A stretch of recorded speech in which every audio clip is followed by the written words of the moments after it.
to all my polymer clay friends out there.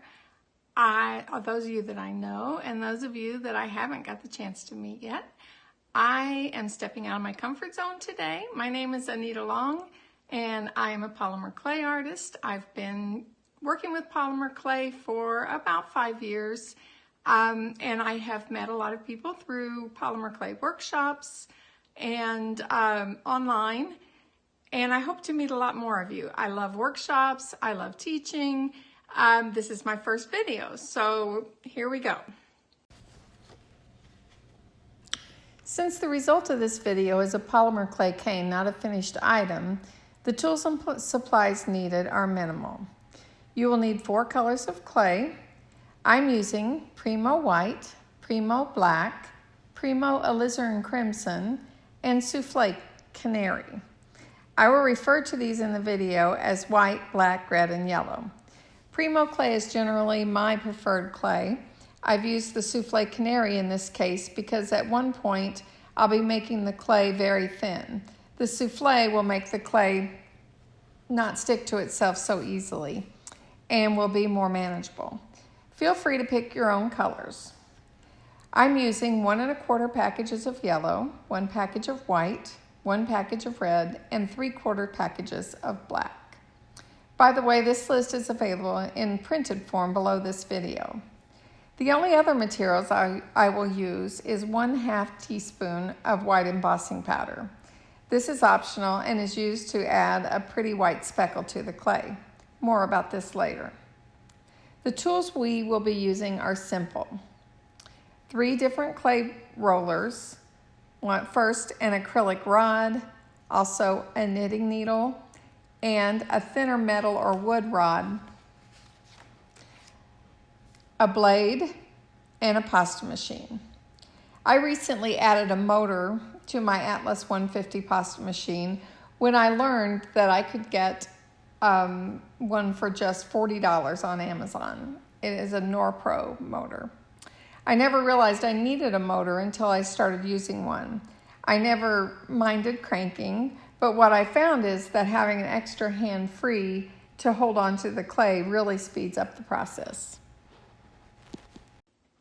The cane that I'm going to be showing you today is what I'm calling the Nee Nee Ree Spiral. We'll be making it by making 2 separate canes. One I'm going to call the starter cane, because it will be manipulated later on into a different sort of cane. And one will be the center cane, which we will wrap the starter cane around to make our spiral. The cane we will be making will end up looking something like this. These are 2 different versions of the same cane that I have made. As I said, we're going to be using a red, a white, a black, and a yellow. I've already conditioned my white and red, so those have been set aside. I just wanted to show you here that my yellow, I'm going to be taking 1/4 of a block of my yellow, we're using 1 1/4, and setting that aside. We'll use that later for our center cane. I'm also going to be taking 1/8 of a block of my black, which is half of one of the little sections, and I'm setting that aside. That also will be used in our center cane. Otherwise, you're going to condition your black, yellow, white, and red clays. Your white clay, once you've conditioned it, should be left in should be the thickest setting on your pasta machine. What I'm going to do with the white is I'm going to add in some embossing powder to my white. Adding the embossing powder gives you a nice speckle in your clay.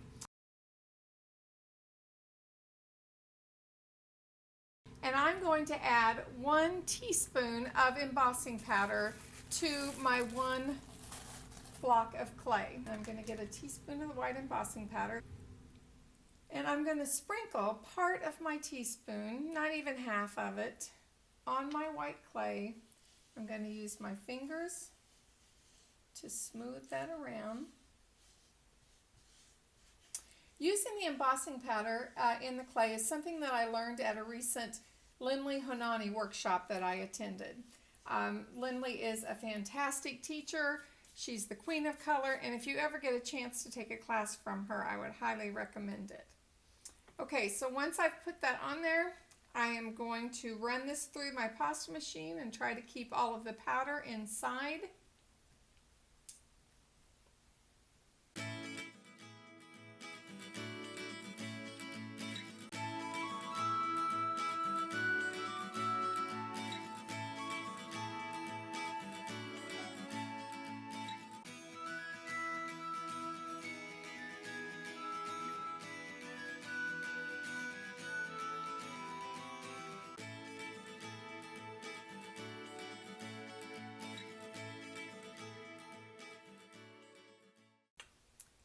Now I have the embossing powder incorporated into my white clay, and I'm going to set that aside for right now.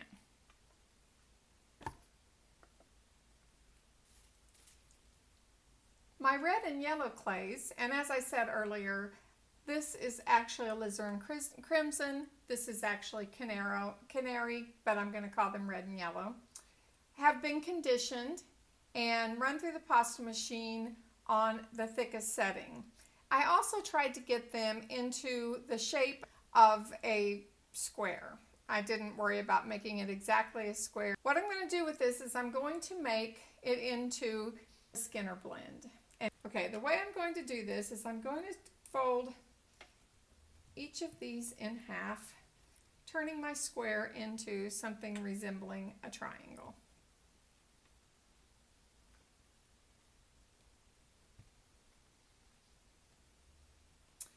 And then what I want to do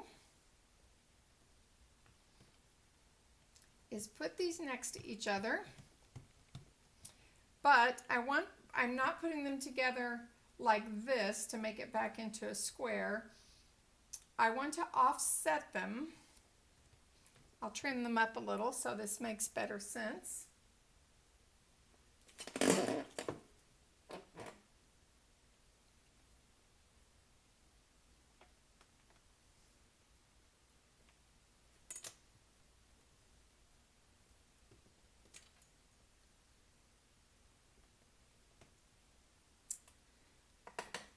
And as I blend this into a Skinner blend, what will happen is this dark end that is only red will end up being red.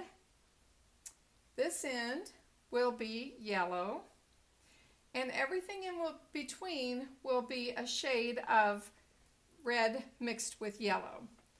Sort of an orange, but lots of different shades of orange. I'm going to take the white clay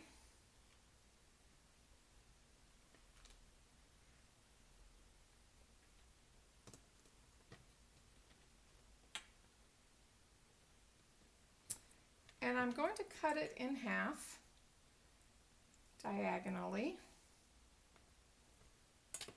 I'm going to set half of that aside.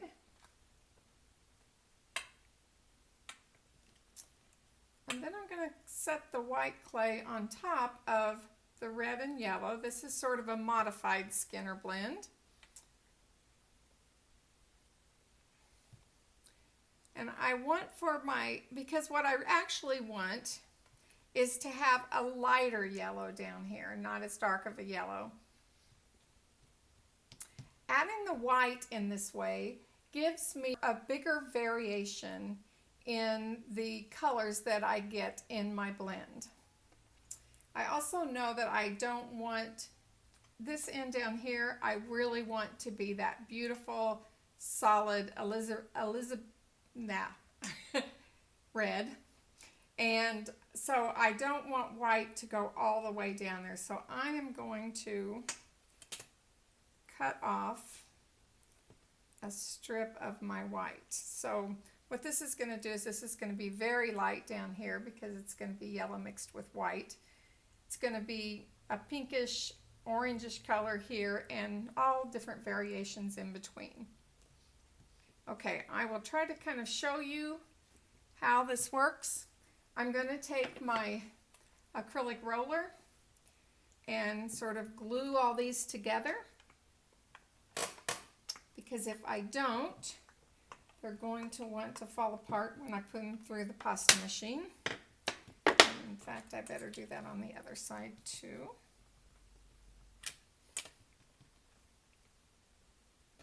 Got a little extra white on the black. It won't matter at all. We're not going for perfection, or at least I'm not. I always figure if things need to be perfect, then you can get store-bought things. But this is art and organic, and imperfection is fine. Okay, so what I did with this too is I tried to make it about the same width as my pasta machine.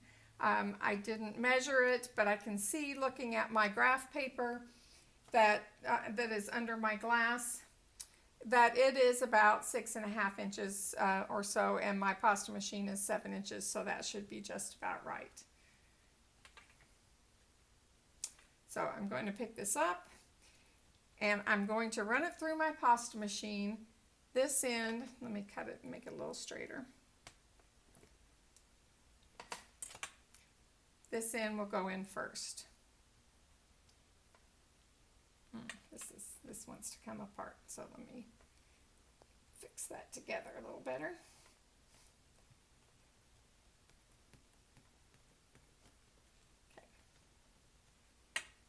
Okay, first pass through my pasta machine, and this is the goofy thing I have.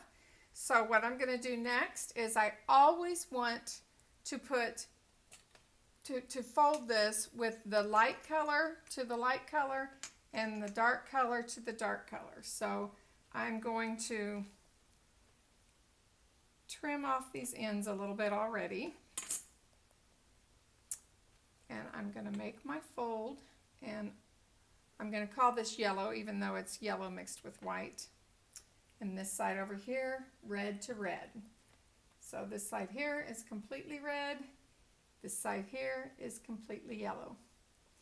And then I'm going to run that through the pasta machine this way again.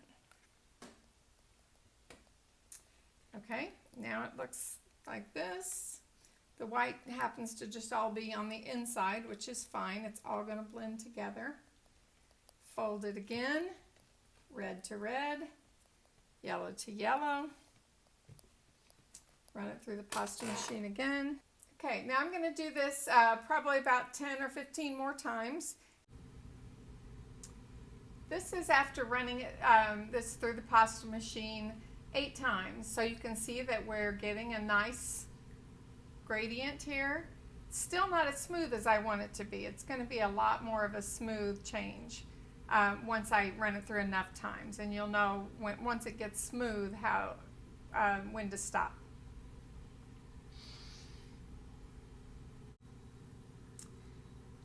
After running my piece through the pasta machine, maybe 15 or 20 more times, folding it each time, keeping the yellow to yellow and red to red, this is where it is now.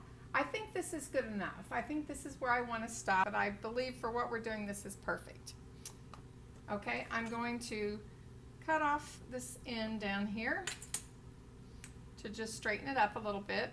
This will work great for using later to make a pendant or something using my new cane. So I'm going to set that aside. There are no scraps in polymer clay. Everything is usable in one way or another later on. The next step in making my starter cane is to elongate this piece in the pasta machine. And I'm going to do that, instead of making it longer this way, I'm going to make it longer this way. What I want to end up with is a long strip that has yellow on one end, dark red on the other end, and gradations in between. And here is the way I'm going to do this. One more time, I'm going to fold this red to red, yellow to yellow. But instead of putting it through the pasta machine like this, which is the way I've been doing it so far, I'm going to put it through the pasta machine with my yellow in first. I'll go ahead, I've been working with this on the thickest setting, and I'll go ahead and do that on the thickest setting. So now it's longer, yellow on one end, red on the other end, and I need to fold it yet again, yellow to yellow, red to red. Give it a good hard push all the way down, because if this comes apart in the pasta machine, in fact, I'm going to use my roller, stick it together real well, and I'm going to turn it over and do the same on the other side. If it comes apart in the pasta machine, your colors will get wonky.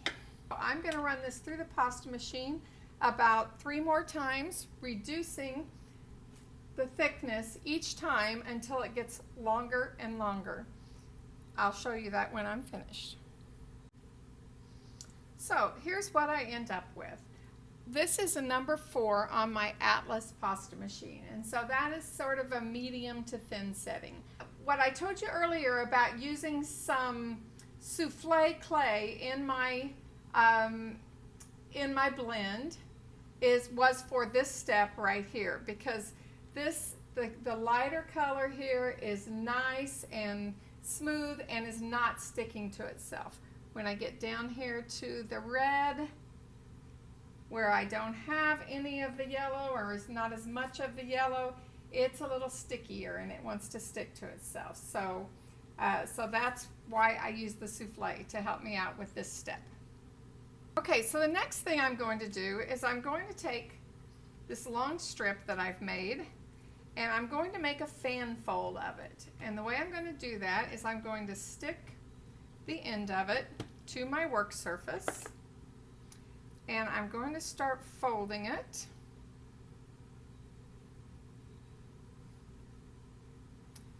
Fold it over, make a crease, fold it over the other way, make a crease, fold it over the other way, make a crease.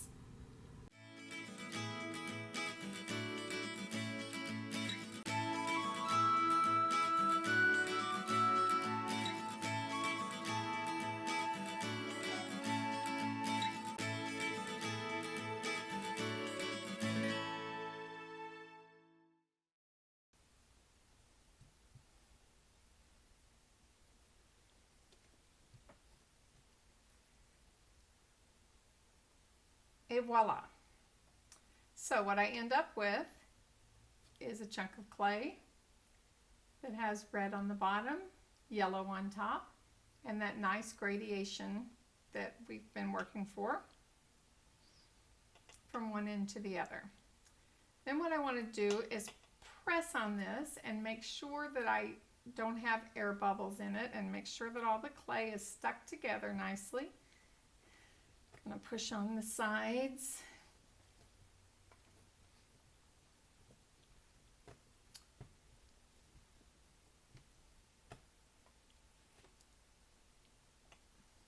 And I got this just a little bit wider. This is about a little less than 2 inches wide, and I probably didn't want it to be quite that wide.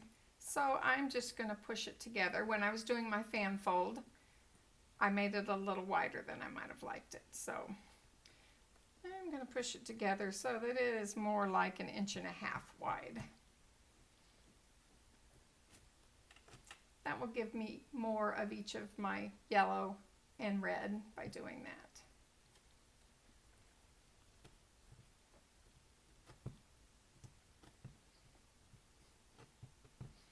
Okay, then I'm going to cut off the ends. Save those to use for something later. Okay, this is what the end of my cane looks like.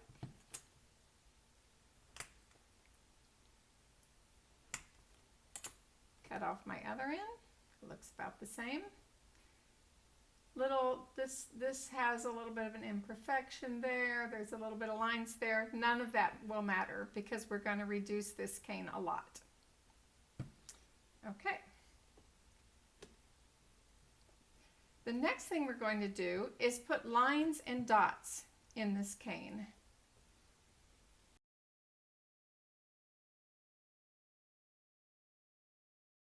So as you saw in the picture, the lines go this way. This is going to be the end of our cane. The lines go this way with dots at the tops of the lines, but the dots don't go all the way to the top of the clay. So what we're going to do in order to make our dots not go all the way to the top is we're going to cut off the top of this cane.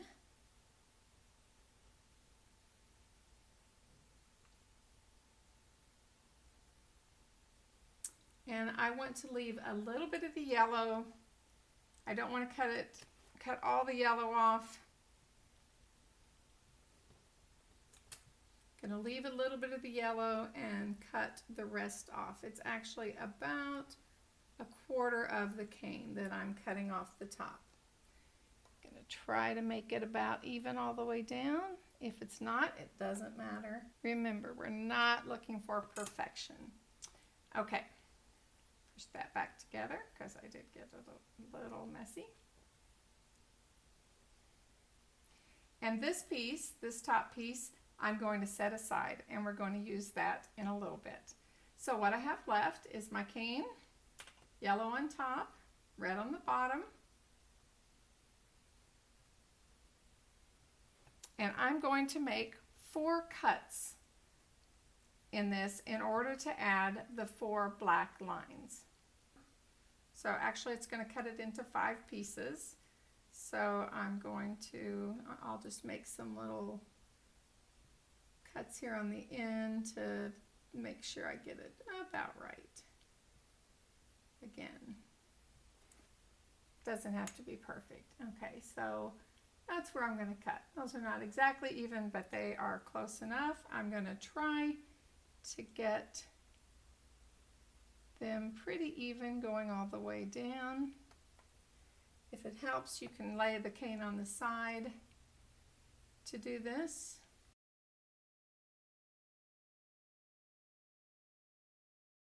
I am quite happy with that. All right, so I have my cane. I've kept them in the same order. Helps a little bit if you can do that. And it's in 5 pieces. All right, the next thing I'm going to do is add black clay to the side of each of these pieces in order to make the 5 black lines through my cane. For the next step in our process, we will need the black polymer clay that we conditioned earlier.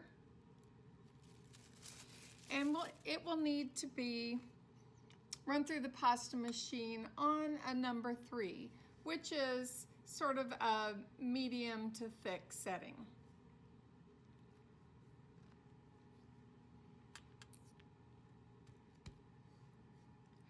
I'm going to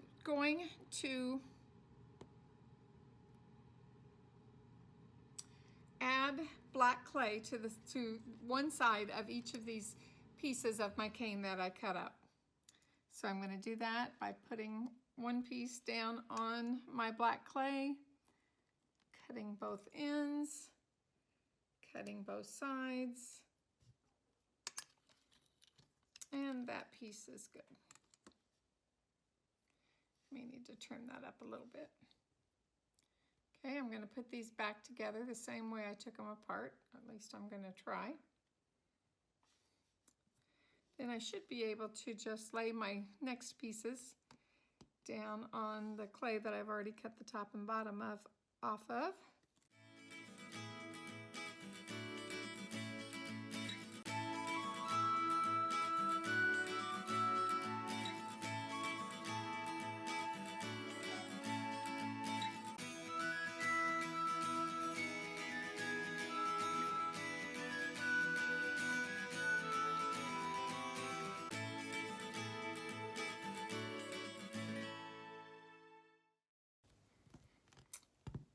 I'm going to trim up the black ends here a little bit. They're a little messy.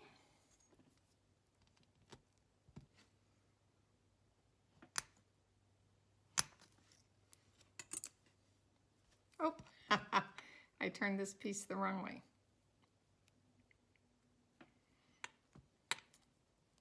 You probably already noticed that. I'm going to put black dots on top of all of these lines. The way I'm going to do that is first to make a channel at the top of each of these black lines for my dot to fit in. And I'm taking, this is just a thin metal rod. It's maybe 3 millimeters wide. There you could also use a skewer, like a shish kebab skewer wooden rod. That would work the same way.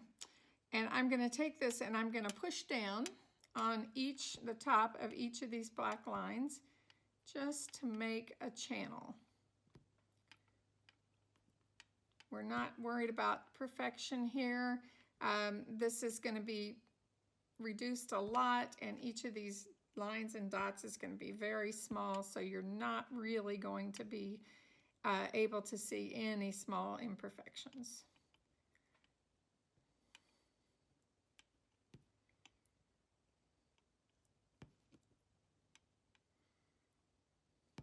Okay. Then we're going to make black snakes to put in these, but before we do that, we're going to take the piece that we cut off of our cane a while ago, and we're going to fit it so that once we get our snakes in there, it will fit back on top of this. Right now, it's smaller than this because we added the black lines, which made the bottom of the cane bigger. Okay, so the first thing I want to do is make this a little wider so that it's about the same width as the rest of my cane. And I'm just doing that by pinching it and pulling it out a little bit.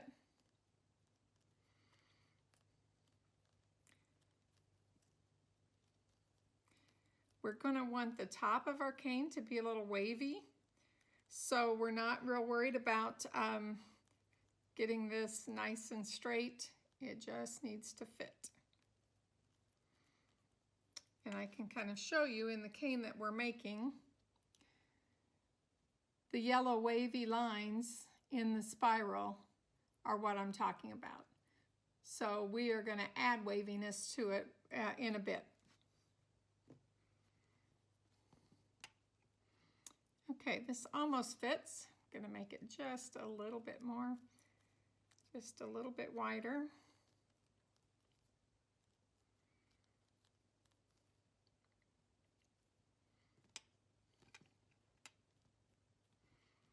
Okay, I'd say that's good enough for now.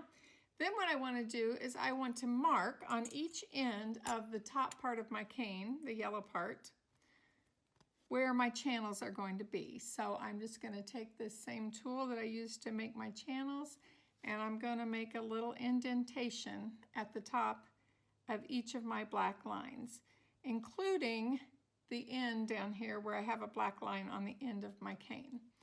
Then I'm going to turn it so you can kind of see I have little marks. Then I'm going to turn the cane over and do the same thing on the other end.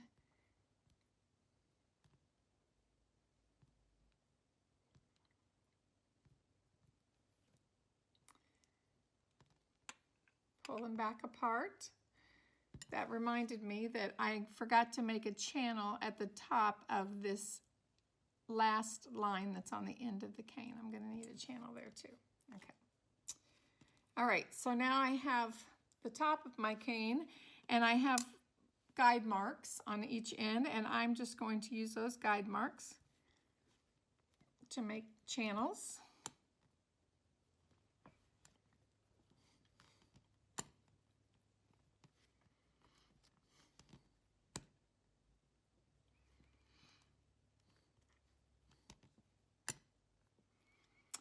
Including the one at the end.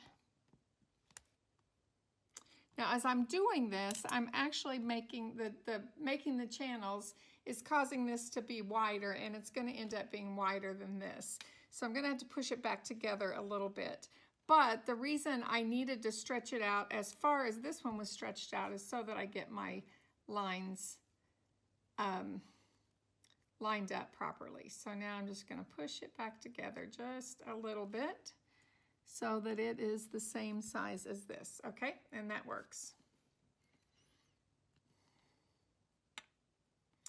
Okay, then I need some black snakes. So I'm going to take my leftover black from earlier, and I'm going to run it through the pasta machine and then roll it into some black snake.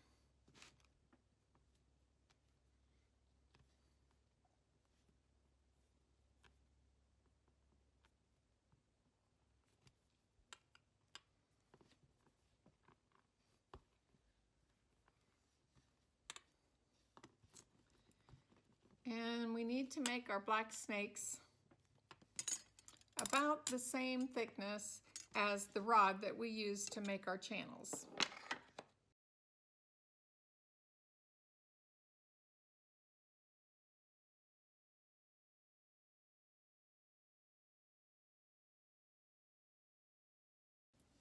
I need enough of this black snake to fill in each of the channels on my cane, and I'm not going to worry about cutting this. I'm just going to pinch it off at the ends because the ends won't matter.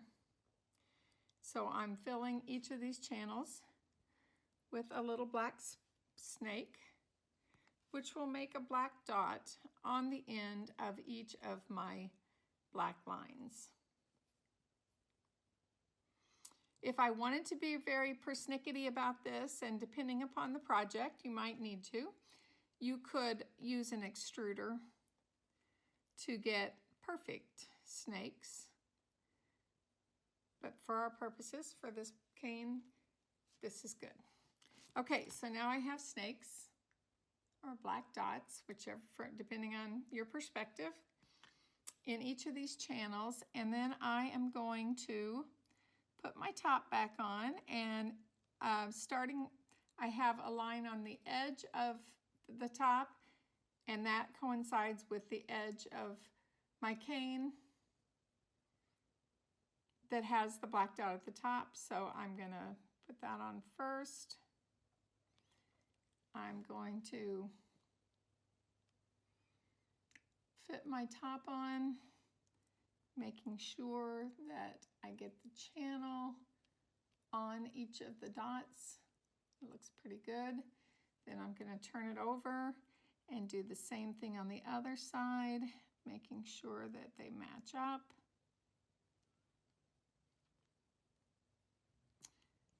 And then we can assume that in the middle they match up pretty well too. So I'm pushing down, getting the clay pushed down between each of the black snakes.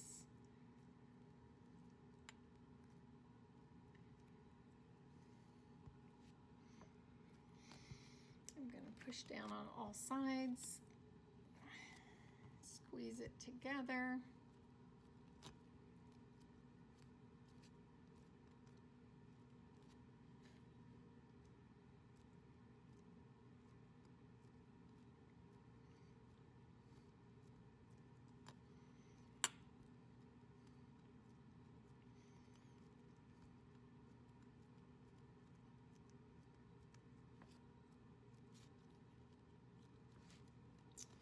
Okay, and then I'm going to cut a little slice off of one end so you can see what we have so far.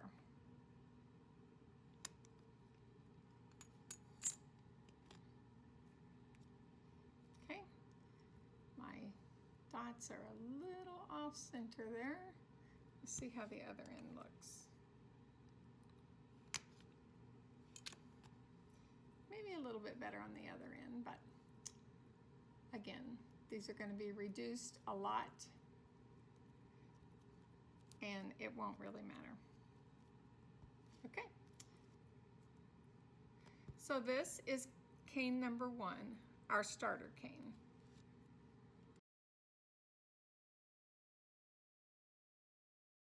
The next thing we're going to do is work on our center cane. If you recall at the beginning of the video, we set aside a piece of yellow and a piece of black clay. So these need to be conditioned and then put through the pasta machine on a number 2 on my Atlas machine for the yellow, and a number 4 for the black, which just means that the number 2 will be not the thickest setting, but maybe the next to the thickest setting, and the black will be thinner, maybe the 4th thickest setting. That gives me 2 pieces of clay that are about the same size. So then what I'm going to do is I'm going to stack these. I don't care that they don't meet up. I don't need to trim them. It's really not important. Okay. Then I'm going to take the leftover black snake material that we were using a few minutes ago, and I am going to make some snakes to go on this that are going to be very small. Real thin snakes. Our center cane is going to be a spiral, and we want it to be just a spiral with some interest in it. The little snakes are going to provide the interest. Okay, so I'm going to lay out my cane, my snakes on my cane, on my yellow.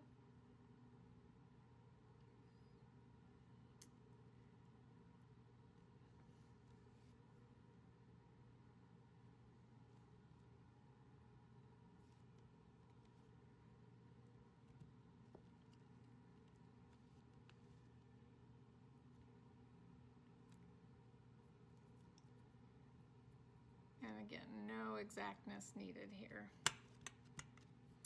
Then I am going to cut a straight edge, and I'm going to make my cutter a little bit slanted here so that I end up with a little bit of black peeking out from under my yellow. And that will give me a good place to start on rolling this up. So I'm going to take that little black that is peeking out, roll it up here.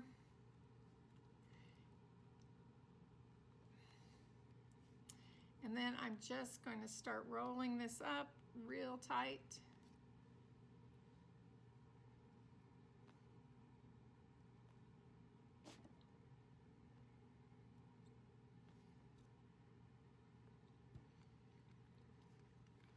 Making it a little smaller.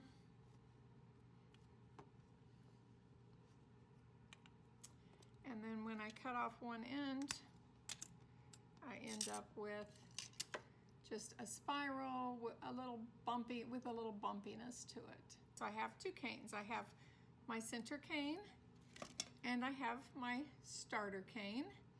Now we're ready to get the starter cane prepared to wrap around the center. So the next step is going to involve a lot of reducing of our starter cane.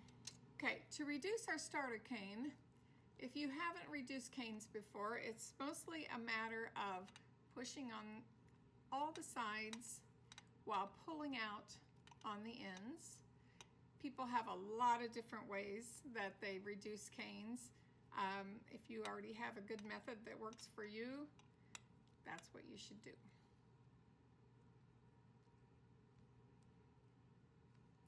I do have to keep pushing in on all my sides because I don't want to distort the inside of my cane. I want it to continue to look the same all the way through, even though I'm making it smaller. I'm making it longer, but making it smaller on the ends.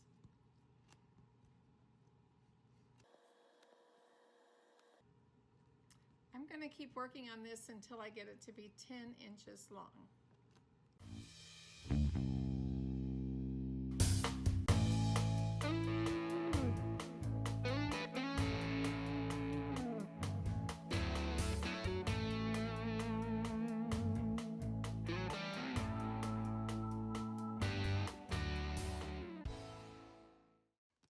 Okay, this is a little over 10 inches long, and that's good because I need to first cut off the ends. I have some waste on the ends. You can see that the ends kind of pulled, the middle kind of pulled in, and the outer part went out further, and that's okay, and that's what happens. There are ways that you can keep that from happening. You can use end covers.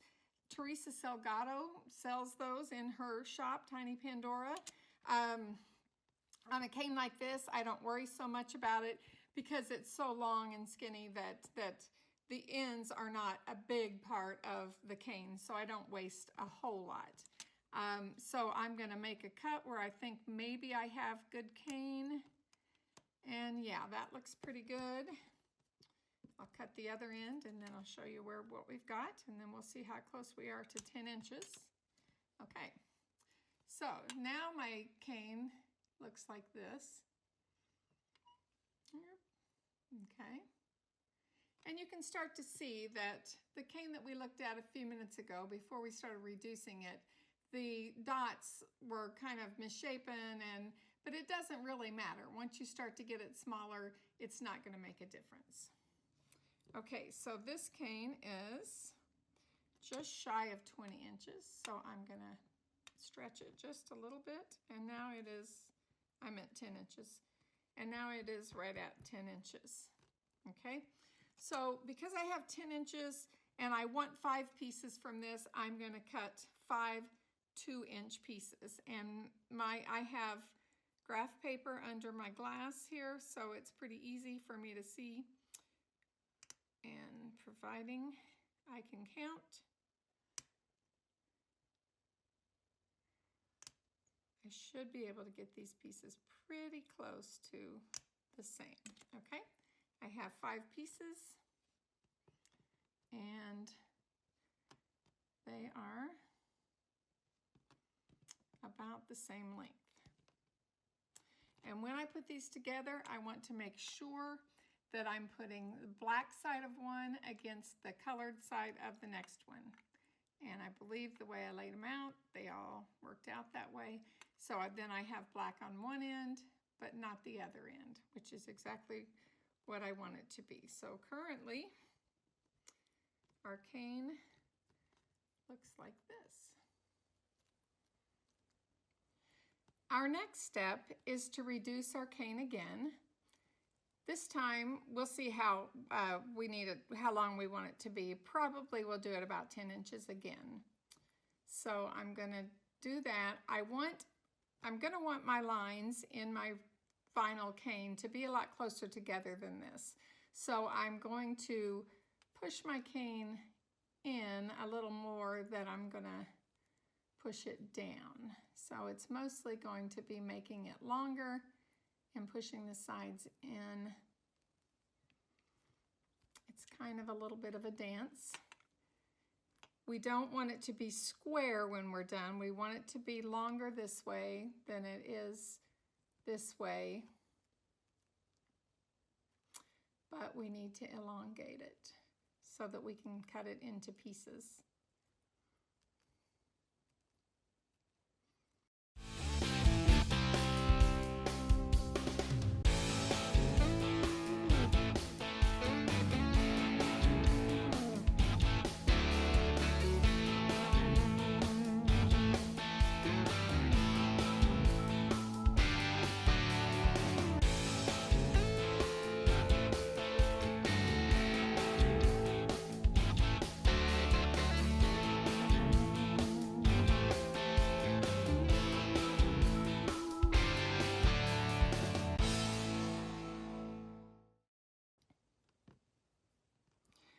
Okay, my cane is now just a little over 10 inches long, which is where I want it to be, if it looks the way I'm wanting it to look. And I can't really tell right now looking at the ends of this, so I'm going to cut the end off. You'll know if you don't have the end cut far enough off if you get a little design in the clay rather than just lines. So I need to take a little more off of that. Okay, all right. This is looking pretty good. Then I'm going to cut off this end find a good end. Oh, that looks good. And all these scrap ends I will be able to use for something else later. You can always use the scrap. Okay, so my resulting cane is, again, just a little over 10 inches. I'm gonna kind of push the ends together a little bit, squish it up, and cut this one more time into 5 pieces, 5 2-inch pieces.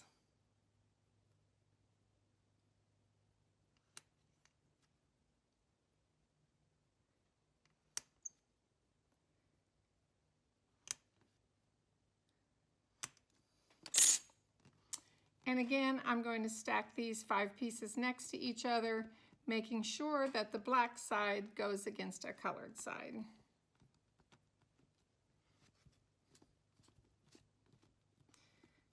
They're almost the same length.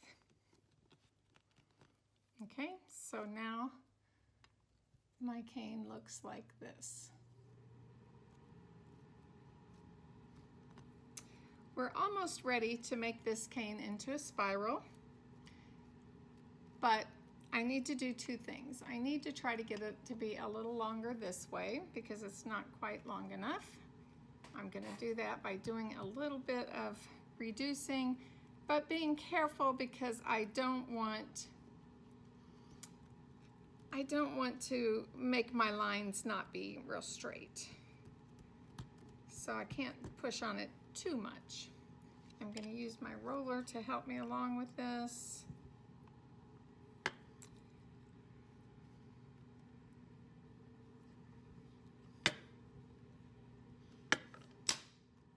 I also need to get the yellow side of this to be stuck together pretty well. Each of my segments needs to be stuck to the one beside it, because when I start to roll these into a spiral, the outside, which is going to be the yellow side, is going to want to pull apart. So again, I'm just working this. Trying to get it to be a little longer. So since it's not as long as I would like it to be, probably I probably should have made this a little longer and cut it into a few more pieces. But we will make this work. Okay.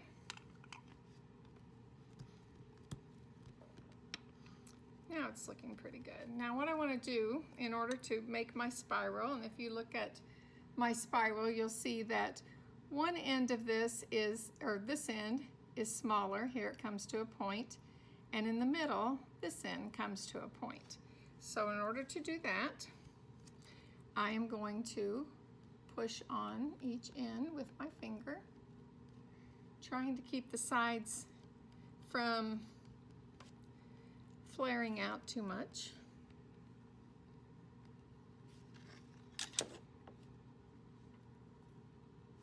I'm going to do the same thing to the other end. I'm just working this into a point. And then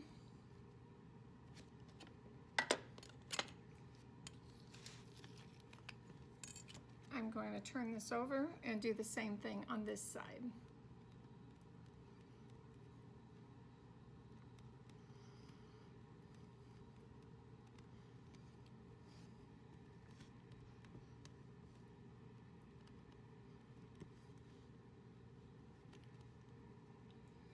Okay, so now what we have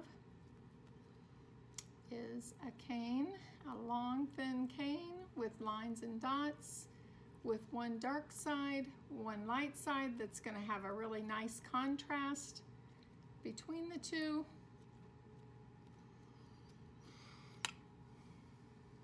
And this is where my knitting needle comes in. You probably could use the metal rod or a wood rod, but this is a nice size for doing what I want to do. And that is to make the top of this wavy so that when I roll it up, it won't be real uniform. I want it to have a wavy look to it. And I'm going to accomplish that by taking my knitting needle and making at random distances apart, making lines in my clay. And this will give us our waviness.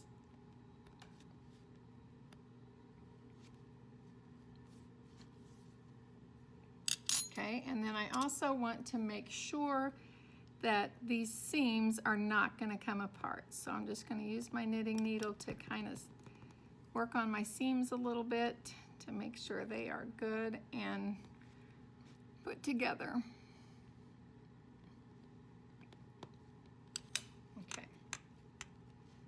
Okay, now we're going to do the magic. We're going to take our starter cane that's been modified and reduced,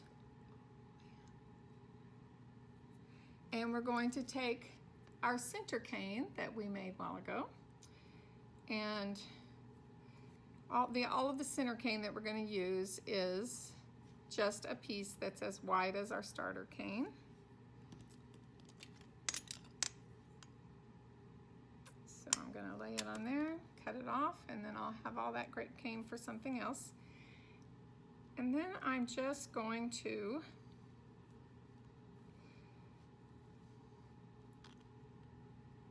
start wrapping my big cane around my little one. And it's very important that you do this on the red side of the cane, so that the yellow is what is wrapping around. Now, as I'm doing this, some of my waviness that I put in my cane is going to come out. And I might want to add a little bit more because it kind of goes away as you work with it. Trying to roll it so that the inside of my cane does not get a whole lot bigger than my outside. Adding a little bit more of interest, waviness. Now I've come to a place here where it's wanting to pull apart. So I'm going to work with that and get that put back together. That's okay. My ends are starting to come out a little bit. Keep rolling.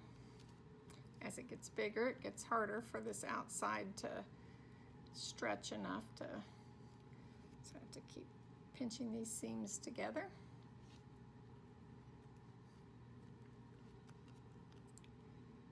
Oh, really on this one. Kind of looks like a hot dog in a bun. Okay, when I get to this end, I'm going to push this pointed edge against my cane and sort of heel that seam a little with my thumbs. Okay. All right, and then I'm going to roll this just a bit to get it good and stuck together and to get this hump that I have in the middle out.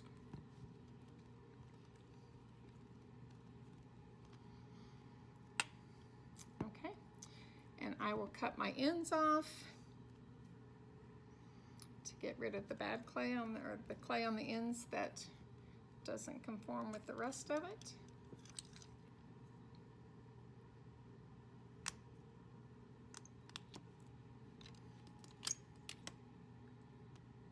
And here we are,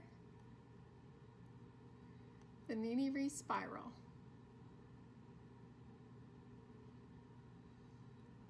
Now this is not quite, it's a little bit wavy, not quite as wavy as I'd like it to be. I'm going to go ahead and cut this other end off.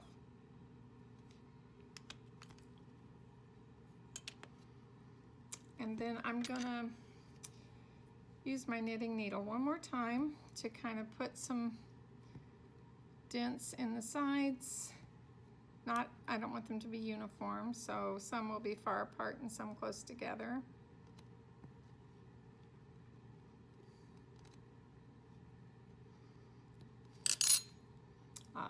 Much wavier. Okay.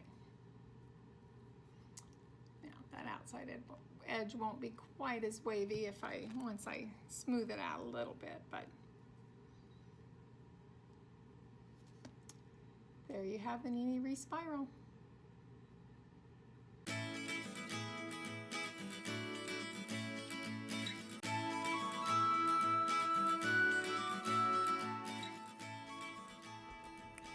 Thanks for watching my Nee Nee Ree spiral tutorial.